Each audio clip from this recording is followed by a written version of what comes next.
پلار نفقه فرض ده، د خپلې ښځې نفقه پې فرض ده، د خپلو بچو نفقه پې فرض ده، د خپلو وروڼو خویندو نفقه پې فرض ده، په خپله رشته دارۍ کې د معذورینو نفقه پې فرض ده. الله رب العالمین د هغې رور باندې دې خور ته په میراث کې د نیمې برخې ورکولو د هغې حکم کړی دی، حالانکې په دې خور باندې هېڅ بوج نشته دی.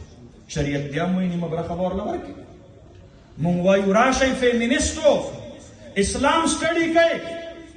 فیمینزم دا غیر فطری تحریک دی. اسلام زمونږ او ستاسو یو نیچرل دین دی، زمونږ د طبع او د فطرت مطابق الله رب العالمین را کړی دی. لہذا په سوشل لائف کې، په تمدني حیات کې، په سماجي ژوند کې د اسلام د اقدارو سره مقابله کول دا په نن زمانه کې د مغرب په ترجیحاتو کې شامله خبره ده. د جمعیت طلبه ملګرو په دا اخوا دیخوا مخالف باندې به خپل صلاحیتونه نه استعمالوئ. ستاسو مد مقابل نن په دنیا کې هغه عالمي سامراج دی کوم چې ستا د معاشرې نه اسلامي روایات او اسلامي اقدار او اسلامي تهذیب او تمدن ختمول غواړي.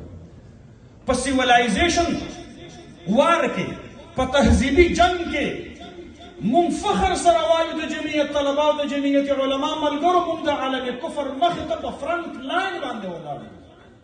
مونږ د صف اول مجاهدین یو. امریکا او FATF زما د دیني مدرسې رجسټریشن نه ولې شکایت لري. زه تپوس کوم مونږ او تاسو طالب علمان یو، کو امریکا غواړي چې په دنیا د علم او تعلیم عام شي او د هغې دپاره UNICEF هغه په کال کې په اربونو ډالره فنډینګ کوي ملکونو ته، نو چې زه فری ایجوکیشن په خپلو دیني مدرسو کې ورکوم، نو FATF او امریکا ولې زما د فری ایجوکیشن د مدرسې نه مخالفه؟ ځکه مخالف ته ما طرف ته متوجه شه.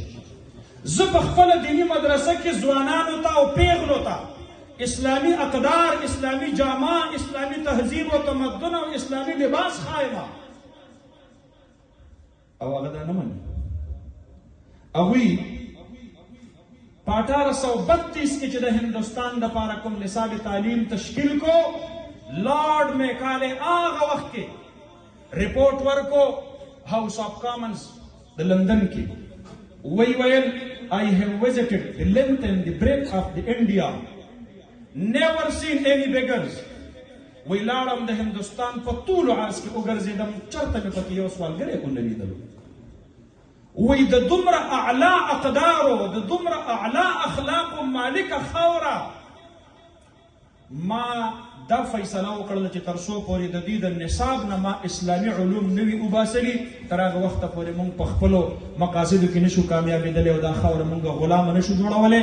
لہذا داسې نصاب مې ورکړو ستاسو سکول او کالج یونیورسټۍ له چې د هغې نه فارغ التحصیل یو کس به شکل و شباهت په اعتبار سره مشرقي وي، د فکر او د نظر په اعتبار سره به هغه مغربي او یورپي وي. موږ وایو د لارډ میکالې د هغې خبرې نه یو قدم زمونږ او ستاسو تعلیمي ادارې په غلامۍ کې مخکې تللی دي. شکل و شباهت په اعتبار سره هم زمونږ تعلیم یافته طبقه نن سبا مشرقي نه ښکارېږي، شکل و شباهت په اعتبار سره هم مغربي ښکارېږي، فکر و نظر په اعتبار سره هم مغربي ښکارېږي. مونږ وایو په تهذیبي جنګ کې به جمعیت طلبه اسلام د لوپټې حفاظت کوي، د پردې حفاظت کوي، د حیا حفاظت کوي، د اقدارو حفاظت به کوي او د اسلامي سماج او د اسلامي تهذیب د هغې د صف اول مجاهد به جوړېږي انشاءالله.